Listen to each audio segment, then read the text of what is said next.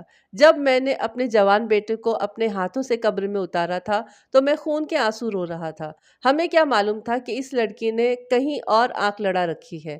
اگر اسے یہ رشتہ منظور نہیں تھا تو انکار کر دیتی۔ اگر ماں باپ کے دباؤ میں آ کر شادی کر لی تھی تو نبھاتی۔ شادی والے روز منیر بہت خوش تھا۔ اس نے اپنے دوستوں سے کہا تھا کہ عائشہ کو پا کر اس نے زندگی کی ساری خوشیاں پالی ہیں، لیکن اسے کیا معلوم تھا کہ وہ عائشہ کے بجائے موت کو بیاہ کر گھر لا رہا ہے۔ عائشہ نے اسے باقاعدہ منصوبے کے تحت قتل کیا تھا۔ وہ اپنی ٹانگ کے ساتھ خنجر باندھ کر لائی تھی۔ رات کے 12 سوا 12 بجے منیر آخری مہمان کو رخصت کر کے دلہن کے کمرے میں چلا گیا۔ گھر میں چونکہ سب لوگ تھکے ہوئے تھے، اس لیے مہمانوں کے جاتے ہی اپنے اپنے بستروں پر لیٹ گئے۔ رات کے 1 بجے منیر کی ماں نے مجھے جھنجھوڑ کر جگایا۔ وہ بہت گھبرائی ہوئی تھی، کہنے لگی، جلدی اٹھے، منیر کے کمرے سے عجیب عجیب سی آوازیں آ رہی ہیں۔ میں ہڑبڑا کر اٹھ بیٹھا اور جلدی سے جا کر منیر کے کمرے کا دروازہ کھٹکھٹایا۔ اتنے میں گھر کے دوسرے افراد بھی جاگ گئے۔ کافی کھٹکھٹانے کے بعد بھی جب دروازہ نہیں کھلا تو لڑکوں نے دروازہ توڑ دیا۔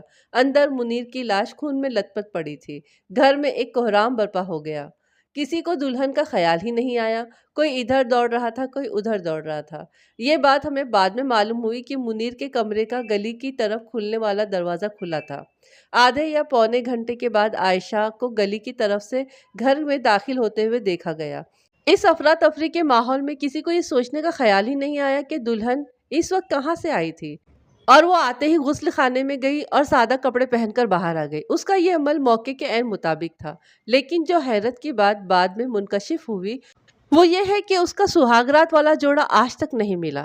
الطاف نے اسی رات خود کو پولیس کے حوالے کر دیا، لیکن اصل حقیقت آہستہ آہستہ کھلنا شروع ہوئی۔ پتہ یہ چلا کہ منیر کو قتل کرنے کے بعد عائشہ سیدھی الطاف کے پاس پہنچی اور اسے بھاگ جانے کا مشورہ دیا، مگر وہ سمجھدار آدمی نکلا۔ اصل حقیقت جاننے کے بعد اس نے سوچا ہوگا کہ وہ کہیں بھی چلے جائیں پولیس کے ہاتھوں سے نہیں بچ سکیں گے، اور فرار کی صورت میں پکڑے جانے پر دونوں پر مقدمہ چلے گا۔ لہٰذا وہ رانجھا بن گیا اور ہیر کو بچانے کے لیے جھوٹا اقبال جرم کر لیا۔ پوری بات سننے کے بعد میں نے کہا، جب آپ کو یہ سب کچھ معلوم ہو گیا تو آپ نے پولیس کو اصل حقیقت سے آگاہ کیوں نہیں کیا؟ کیوں ایک بے گناہ کو سزا پانے دی؟ ظہیر نے جواب دیا، جناب، دونوں نے مل کر سازش کی تھی، دونوں کو سزا ملنی چاہیے تھی۔ ٹھیک ہے، اگر دونوں مجرم تھے تو انہیں سزا دینا عدالت کا کام تھا۔ میں نے کہا، اگر آپ اب اس کیس کو عدالت میں پیش کرنے کی کوشش کریں گے تو چند دفعات آپ لوگوں پر بھی لگے گی، یعنی حبس سے بھیجا، سچی گواہی سے اجتناب اور قانون اپنے ہاتھ میں لینا۔ اگر آپ عائشہ کو اسی وقت قانون کے حوالے کر دیتے تو شاید اسے اتنی بڑی سزا نہ ملتی جتنی اسے آپ دے چکے ہیں۔ اس نے اپنے لیے قید بامشقت کی اصطلاح استعمال کی ہے۔ یہ بات سنتے ہی ظہیر کی پیشانی شکن آلود ہو گئی۔ تب مجھے احساس ہوا کہ میرے منہ سے غلط بات نکل گئی تھی۔ وہ سمجھ گیا کہ میں عائشہ سے مل چکا ہوں۔ ملک صاحب، کوئی تصفیے کی صورت بتائیں، اس نے کہا۔ آپ کی کیا شرط ہے؟ شرط یہ ہے کہ تم عائشہ کو طلاق دے دو اور میں یہ کیس ختم کر دیتا ہوں۔ وہ فوراً راضی ہو گیا۔ ٹھیک ہے جناب، میں آج ہی اسے 2 گواہوں کی موجودگی میں طلاق دے دیتا ہوں۔ میں نے دیکھا کہ اس کی فوری آمادگی پر اس کا بھائی اور باپ بھی حیران ہو گئے تھے۔ بعد میں جو سانحہ پیش آیا اس سے میرے دل میں شبہ پیدا ہوا کہ اس کی نیت ٹھیک نہیں تھی، لیکن یہ شبہ غلط بھی ہو سکتا ہے۔ مگر کچھ بھی تھا، کشتی کنارے پر پہنچ کر ڈوب گئی تھی۔ میں بعد میں پیش آنے والا سانحہ آپ کے سامنے پیش کر دیتا ہوں اور یہ فیصلہ آپ پر چھوڑ دیتا ہوں کہ اس کا محرک کیا تھا۔ ایک رات قبل جب میں نے عائشہ کو الطاف کے بارے میں بتایا تو جیسا کہ آپ پڑھ چکے ہیں اور سن چکے ہیں کہ وہ خوشی سے دیوانی ہو گئی تھی اور کریت کریت کر الطاف کے بارے میں سوالات کرنے لگی۔ ہمارے جانے کے بعد وہ گھر سے نکلی اور الطاف حسین کی تلاش کر کے اسے اپنے ساتھ لے گئی۔ دونوں ساری رات فرار کا منصوبہ بناتے رہے، لیکن دونوں کے پاس ریل وغیرہ کے کرائے کے لیے رقم نہیں تھی، ورنہ وہ اسی رات فرار ہو جاتے۔ عائشہ نے اس بے آباد گھر میں پڑا ہوا کچھ پرانا سامان الطاف کو دیا کہ وہ اسے بیچ آئے۔ عائشہ کو یہ بھی پتا تھا کہ ظہیر اسے صبح لینے آئے گا۔ اس نے الطاف سے کہا تھا کہ وہ کوئی بہانہ کر کے ایک رات اور وہاں رکنے کی کوشش کرے گی، تاہم اگر وہ کامیاب نہ ہوئی تو رات کو موقع پا کر ظہیر کے گھر سے نکل جائے گی اور ایک مخصوص جگہ پر الطاف سے ملے گی۔ اگلے روز الطاف کو پتہ چلا کہ ہم نے ظہیر اور فیروز کو گرفتار کر لیا ہے، نیز یہ کہ گھر کے دیگر مرد بھی تھانے میں بیٹھے ہیں، تو وہ بہت خوش ہوا۔ اس نے سوچا کہ اب ظہیر عائشہ کو لینے نہیں جا سکے گا اور وہ اطمینان سے فرار ہو جائیں گے۔ اس نے سامان فروخت کرنے سے پہلے عائشہ کو ظہیر کی گرفتاری کی خبر پہنچانے کا فیصلہ کیا۔ اسے یقین تھا کہ ظہیر کم از کم ایک رات تو ضرور حوالات میں رہے گا، لیکن میں نے چند گھنٹے کے بعد ہی ظہیر اور فیروز کو رہا کر دیا۔ ظہیر گھر سے ہو کر عائشہ کو لینے یا اس سے بات کرنے کے لیے روانہ ہو گیا۔ اب اتفاق ملاحظہ ہو کہ جب ظہیر کا تانگا گلی کے کونے پر تھا تو عین اس وقت الطاف دروازے سے باہر نکل رہا تھا، تاہم اس نے ظہیر کو نہیں دیکھا اور دوسری گلی میں مڑ گیا۔ یہ دیکھ کر ظہیر کی آنکھوں میں خون اتر آیا۔ وہ تانگے سے اتر کر اندر گیا اور چاقو نکال کر عائشہ پر حملہ کر دیا۔ تانگے والا جو ابھی واپس نہیں گیا تھا، عائشہ کی چیخیں سن کر اندر کی طرف بھاگا۔ کچھ پڑوسی بھی جمع ہو گئے۔ عائشہ کے جسم پر نصف درجن سے زیادہ زخم آئے تھے۔ لوگوں نے اسے ٹانگے میں ڈال کر فوراً اسپتال پہنچا دیا، لیکن اس نے راستے میں ہی دم توڑ دیا۔ میں نے ظہیر کو دوبارہ گرفتار کر کے آلہ قتل برآمد کر لیا اور قتل عمد کا پرچہ کاٹ کر اسے حوالات میں بند کر دیا۔ اور یوں دولت کی چمک کے باعث محبت کی یہ کہانی خونی انجام پر اختتام پذیر ہوئی۔ عائشہ کی موت کے بعد الطاف نیم دیوانہ ہو گیا تھا۔ یہاں پر کئی سوالات پیدا ہوتے ہیں۔ کیا غلطی عائشہ کے والدین کی تھی، جنہوں نے بیٹی کی مرضی معلوم کیے بغیر دولت کی چمک دیکھ کر اس کی شادی منیر سے کر دی؟ یا غلطی عائشہ کی تھی، جس نے بزرگوں کے فیصلے کو تسلیم نہیں کیا؟ پھر بعد میں جو حالات پیش آئے ان میں کون قصوروار تھا؟ الطاف، جس نے قتل کا الزام اپنے سر لے لیا؟ بٹ فیملی، جنہوں نے قانون ہاتھ میں لیا اور پولیس کو حقیقت حال سے آگاہ نہیں کیا؟ یا عائشہ، جس نے چند روز مزید صبر کرنے کے بجائے فرار کا پروگرام بنایا؟ یا ظہیر، جو اپنے جوش پر قابو نہ رکھ سکا؟ آپ کے پاس ان سوالوں کا کیا جواب ہے؟ اور میں بھی آپ لوگوں سے یہی سوال کرنا چاہتی ہوں، کیونکہ یہاں پر یہ کہانی ختم ہو چکی ہے اور میں بھی آپ لوگوں سے یہی سارے سوال کرنا چاہتی ہوں۔ آپ لوگ بالکل کمنٹس میں اس کا جواب لکھ سکتے ہیں کہ غلطی کس کی تھی، کہاں پر غلطی ہوئی تھی۔ میں اپنی رائے بتاتی ہوں۔ میرا ماننا یہ ہے کہ جب شادی کی بات فکس کرتے ہیں، جب شادی کی بات چلاتے ہیں تو لڑکا اور لڑکی سے پوچھ لینا چاہیے کہ بھئی ان کی کیا مرضی ہے، کیونکہ زندگی تو انہوں نے گزارنی ہے۔ اگر ان کو رشتہ پسند ہے تو ٹھیک ہے، اگر نہیں چاہتے ہیں تو نہیں کرنی چاہیے۔ ان کی پسند دیکھنی چاہیے، اگر ان کی پسند مناسب ہے تو اس سے کر دینا چاہیے، اور اگر نہیں مناسب ہے تو انہیں سمجھانا چاہیے کہ یہ بھئی یہ ساتھی آپ کے لیے ٹھیک نہیں، آگے آپ کے لیے پرابلم ہو سکتی ہے، سمجھا سکتے ہیں ہم انہیں۔ اور دوسری بات یہ ہے کہ جب بزرگوں نے نکاح کر دیا ہے تو نکاح ایسی چیز ہے تو اس کو مان لینا چاہیے تھا، عائشہ کو اس کو قبول کر لینا چاہیے تھا، وہ ایک زندگی بھی بچ جاتی ہے نا۔ ہو سکتا ہے کہ منیر کے ساتھ میں آگے جا کے اس کی زندگی ہنسی خوشی گزرتی اور الطاف کو بھول جاتی، اور الطاف بھی کسی اچھی جگہ پر کوئی اس کو اچھی جگہ پر اس کا بھی رشتہ ہو جاتا، کسی اچھی جگہ اس کی بھی شادی ہو جاتی۔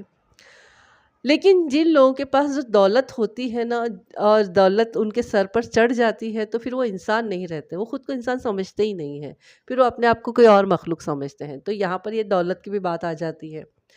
اور الطاف نے تو محبت میں وہ خون کا الزام اپنے سر لے لیا تھا، اب کیا کیا جا سکے، کوئی نہیں بول سکتے۔ ہاں، رہی صبر کی بات، ہاں اتنے سال اگر ان لوگوں نے صبر کیا تھا، عائشہ نے صبر کیا تھا اور یہ تو جیل میں ہی تھا، تو عائشہ کچھ اور وقت صبر کر لیتی تو سب کچھ ٹھیک ہو جاتا، کیونکہ اس کو طلاق تو وہ دینے تیار ہو گیا تھا، تو سب کچھ ٹھیک ہو جاتا۔ لیکن کیا ہوتا ہے نا کہ جب کوئی کسی حالات میں پڑ جاتا ہے، کسی مصیبت میں گرفتار ہو جاتا ہے، تو وہ چاہتا ہے کہ میں جلد سے جلد اس سے نکل جاؤں، اور ذرا سا بھی کہیں راستہ مل جاتا ہے تو فوراً وہاں سے نکلنے کی کوشش کرتا ہے، انجام کی پرواہ کیے بغیر۔ عائشہ نے بھی یہی کیا۔ اور کیا باقی بچتا ہے دیکھیں. ام، آ، آپ لوگ بتائیے، آپ لوگ بھی دیکھیے، آپ لوگ بھی سنیے، اور بالکل بتائیے کہ آپ لوگوں کے پاس کیا جواب ہے. ہاں، ظہیر کو بھی اپنے اوپر قابو رکھنا چاہیے تھا، کیونکہ جب اس نے طلاق دینے پر اپنی رضامندی دے دی تھی، تو پھر اسے طلاق دے دینی تھی. تو اتنے مطلب کہ جب دیکھ لیا تھا تو تھوڑا بہت صبر وہ بھی کر لیتا.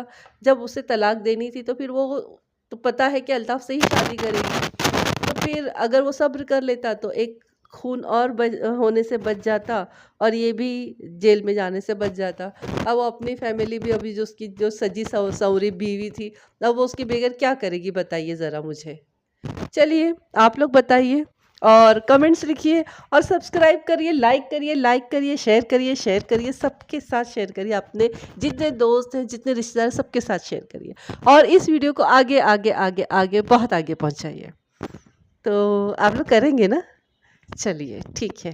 اپنا خوب خیال رکھیے، مجھے دعا میں یاد رکھیے، دعا کریے میری جلدی سے طبیعت ٹھیک ہو جائے. میں نے اس ویڈیو کو بھی بہت رک رک کر کیا، کیونکہ بیچ بیچ میں بہت زیادہ کھانسی شروع ہو جاتی ہے.